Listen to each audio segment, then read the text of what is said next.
శ్రీ మహాగణాధిపతయే నమః. ఈరోజు మనం 2025 సంవత్సరం ద్వాదశ రాశుల వారికి ఎలా ఉంటుందనేటువంటి అంశం గురించి తెలుసుకోవడానికి ప్రయత్నం చేద్దాం. దాంట్లో భాగంగా ధనురాశి వారికి ఎలా ఉంటుందనేటువంటి అంశం గురించి కాస్త పరిశీలిద్దాం. ఇక్కడ ధనురాశి అనగానే మూలా నక్షత్రం 1, 2, 3, 4 పాదాలు, పూర్వాషాఢ నక్షత్రం 1, 2, 3, 4 పాదాలు, ఉత్తరాషాఢ నక్షత్రం మొదటి పాదం వరకు ఉన్నటువంటి నక్షత్ర పాదాల్లో జన్మించిన వాళ్ళందరినీ కూడా మనం ధనురాశి జాతకుల కింద పరిగణిస్తాం. ఈ మాసం ప్రత్యేకత ఏమిటంటే అష్టమ స్థానంలో ఉన్నటువంటి రవి బుధుల యుతి, దీన్ని బుధాదిత్య యోగం అంటారు.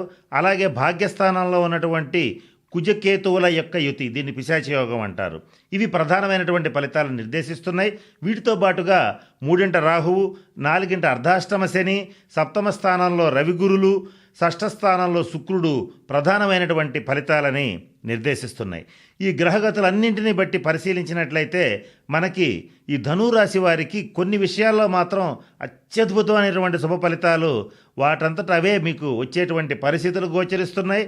అలాగే అసంకల్పితంగా, అయాచితంగా మీరు ఊహించని అందరి యొక్క సహాయ సహకారాలు లభించడం అనేటువంటిది జరుగుతుంది.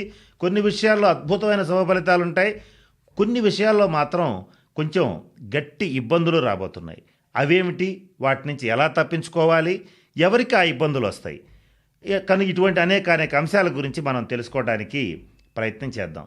మొట్టమొదట 3వ స్థానంలో ఉన్నటువంటి రాహుగ్రహ సంచార రీత్యా మీకు ఈ ధనురాశి వాళ్ళకి మంచి పట్టుదల అనేటువంటిది ఏర్పడుతుంది.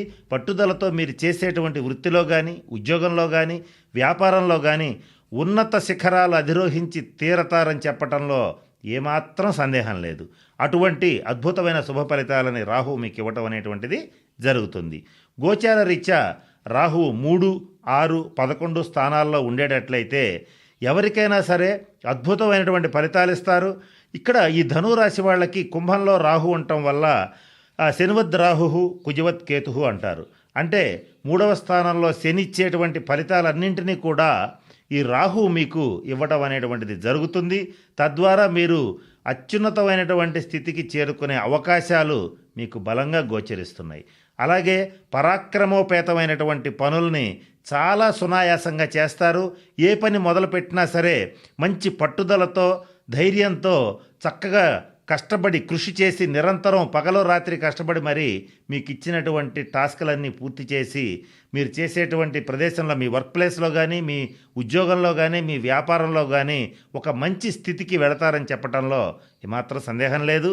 అలాగే ఈ గురుగ్రహ సంచార రీత్యా మీకు మంచి శరీర ఆరోగ్యం డెవలప్ అవుతుంది. మంచి శారీరకంగా దృఢత్వం అనేటువంటిది ఏర్పడుతుంది.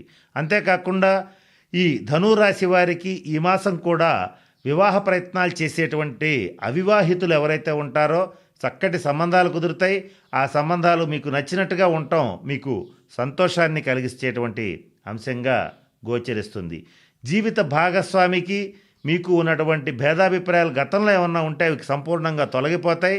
జీవిత భాగస్వామితో మీరు విందు వినోద కాలక్షేపాలు చేసే అవకాశాలు పుష్కలంగా గోచరిస్తున్నాయి. ఇకపోతే ఈ శనీశ్వరుడి యొక్క అర్ధాష్టమ శని సంచార రీత్యా చేసేటువంటి పనుల్లో అప్పుడప్పుడు బ్రేక్స్ పట్టడం, అలాగే ఎంత ప్రయత్నం చేసినా కూడా ఒక పని మొదటి ప్రయత్నంలో కాకుండా రెండవ ప్రయత్నంలో సఫలీకృతం అవటం, కొన్ని విషయాల్లో కొన్ని ముఖ్యమైన పనులు చేసేటప్పుడు నిద్రాహారాలు మాని కృషి చేయవలసినటువంటి పరిస్థితులు రావటం జరుగుతూ ఉంటాయి. వీటి తోడుగా చిన్న ఇబ్బందులు 2, 3 వచ్చే అవకాశం ఉంది. అదేమిటంటే ఈ స్థిరాస్తులకి సంబంధించినటువంటి అంశాల్లో కొంత వివాదాలు ఏర్పడేటువంటి పరిస్థితులు గోచరిస్తున్నాయి. అలాగే చరాస్తులు అంటే కారు, బండి ఇటువంటివి ఏవైతే మీకు ఉంటాయో, అంటే వాహనాలకు సంబంధించినటువంటి విషయాల్లో కొంచెం జాగ్రత్తగా ఉండాలి. వాహనాలు తరచుగా రిపేర్లు రావటం కానీ, లేదా వాటి మీద కొంచెం మీరు కొద్దిగా కింద పడి దెబ్బలు తగలటం కానీ జరిగే అవకాశం ఉంది. అయితే ఇది అందరికీ జరుగుతుందని కాదు. నేను చెప్పేటువంటి ఈ ఇబ్బందికరమైన పరిణామాలు కొద్దిమందికి మాత్రమే జరుగుతాయి. అది ఎవరు జరుగుతాయి అనేది చివరిలో చెప్తాను. ఇక మరి ముఖ్యంగా ఏది ఏమైనప్పటికీ కూడా ఈ అర్ధాష్టమ శని సంచారం అనేటువంటిది ఎంతో కొంత మిమ్మల్ని ఇబ్బందులకు గురి చేయడానికి ప్రయత్నం చేస్తూ ఉంటుంది. కనుక ఈ ధనురాశి వాళ్ళు తప్పనిసరిగా ప్రతి శనివారం నాడు మీ దగ్గరలో ఉన్నటువంటి నవగ్రహాలయంలో శనీశ్వరుడికి తైలాభిషేకం జరిపించండి. లేదా శనీశ్వరుడికి శనీశ్వరుడి ప్రీత్యర్థం ఆంజనేయ స్వామి వారి దేవాలయంలో సింధూరంతో అర్చన జరిపించటం, అలాగే తమలపాకులతో పూజ చేయించడం చేయండి. అలాగే మరి ముఖ్యంగా శనివార నియమాలు పాటించండి. అంటే శనివారం సాయంత్రం చక్కగా ఉండగలిగినటువంటి వాళ్ళు ఎవరైనా ఉంటే ఆహారం ఏమాత్రం తీసుకోకుండా జలం మాత్రమే తీసుకుంటూ ఉపవాసం ఉంటే మరిన్ని శుభ ఫలితాలని తప్పనిసరిగా పొందగలుగుతారు. ఇకపోతే ఈ మాసంలో మరి ముఖ్యంగా తండ్రి గారికి కానీ తండ్రి వంటి వాళ్ళకి కానీ కొంత అనారోగ్య సూచనలు ఏర్పడతాయి. ధనురాశిలో మరి ముఖ్యంగా కొద్దిమందికి, ఇది అందరూ అప్లై చేసుకోవద్దు, కొద్దిమందికి మాత్రం తండ్రి గారికి లేదా బాబాయ్ గారికి లేదా మావగారికి వీళ్ళలో ఎవరికైనా సరే కొంత గుండె సంబంధమైన సమస్యలు, హై బీపీ పెరిగిపోవటం, అలాగే ఈ బ్రెయిన్ క్లాట్స్ ఏర్పడటం ఇటువంటివి జరిగే అవకాశాలు ఉన్నాయి. అయితే ఇటువంటి ఇబ్బందికరమైనటువంటి అనారోగ్యాలు అందరికీ ఏర్పడవు. మరి ముఖ్యంగా ఎవరికైతే నీచబట్టిన గ్రహ దశాంతర దశలు జరుగుతూ ఉంటాయో, అలాగే శని రాహువు కుజ కేతువులకి సంబంధించినటువంటి దశాంతర దశలు జరుగుతుంటాయో వాళ్ళకి మాత్రమే ఇటువంటి ఇబ్బందికరమైన పరిణామాలు చోటు చేసుకుంటాయి. ఇది అందరికీ కాదు. ఈ అనారోగ్య సమస్యలు ఏవైతే ఉంటాయో అవి ఈ ధనురాశిలో మరి ముఖ్యంగా ఈ 55-60 సంవత్సరాలు దాటిన వాళ్ళ విషయంలోనే చూసుకోండి. కానీ యువకులు, సాధారణమైనటువంటి వ్యక్తులు, మధ్య వయసు ఉన్నటువంటి వాళ్ళు చూసుకోవాల్సినటువంటి అవసరం లేదు. ఇకపోతే ధనురాశి స్త్రీల విషయానికి వచ్చేటట్లయితే ఆర్థిక పరమైన అంశాల్లో ముందంజ వేస్తారు. అలాగే మీ యొక్క ఆర్థిక స్థితిగతుల్ని మెరుగుపరుచుకోవడానికి చక్కటి ప్రణాళికలు రచించి దాంట్లో చక్కగా సక్సెస్ అవటం అనేటువంటిది కూడా జరుగుతుంది. ఇక ఈ బుధాదిత్య యోగం రీత్యా ఈ ధనురాశి వాళ్ళకి మీ యొక్క తెలివితేటలకి మరింత పదుననేటువంటిది ఎక్కుతుంది. అయితే ఇక్కడ ఒక చిన్న మెలిక ఏమిటంటే, మీకు ఎంత తెలివితేటలున్నా, ఎంత మీ మేధస్సు యొక్క శక్తి సామర్థ్యాలు ఎంత బలంగా ఉన్నా కూడా మీ తెలివితేటలు మీకంటే కూడా మీ పక్కన వాళ్లకో, మీ కుటుంబ సభ్యులకో, మీ స్నేహితులకో బలంగా ఉపయోగపడేటువంటి పరిస్థితులు గోచరిస్తున్నాయి. కొద్దిమంది ధనురాశి వారు గంగా స్నానం చేయటం, కాశీ విశ్వేశ్వరుని సందర్శించటం, 12 జ్యోతిర్లింగాలని సందర్శించడం ఇటువంటివి చేసే అవకాశాలు బలంగా గోచరిస్తున్నాయి. ఇకపోతే ఈ మాసంలో తండ్రి గారి వల్ల కానీ, అలాగే బాబాయిలు, మేనమామల వల్ల కానీ కొన్ని రకాల ఇబ్బందులు వచ్చే పరిస్థితి ఉంటుంది. మీకు వాళ్ళకి మధ్య కొంత ఘర్షణపూరితమైనటువంటి వాతావరణం కలిగే పరిస్థితి గోచరిస్తోంది. ఈ రకరకాల ఇబ్బందులు తప్పించుకోవడానికి, అంటే అంతా బాగున్నటువంటి సమయంలో ఈ పంటి కింద రాయిలాగా వచ్చేటువంటి సమస్యల నుంచి తప్పించుకోవడానికి ప్రతి గురువారం నాడు దత్తాత్రేయ స్వామి వారి దేవాలయాన్ని సందర్శించండి. అలాగే శ్రీ గురు చరిత్రని పారాయణ చేయండి.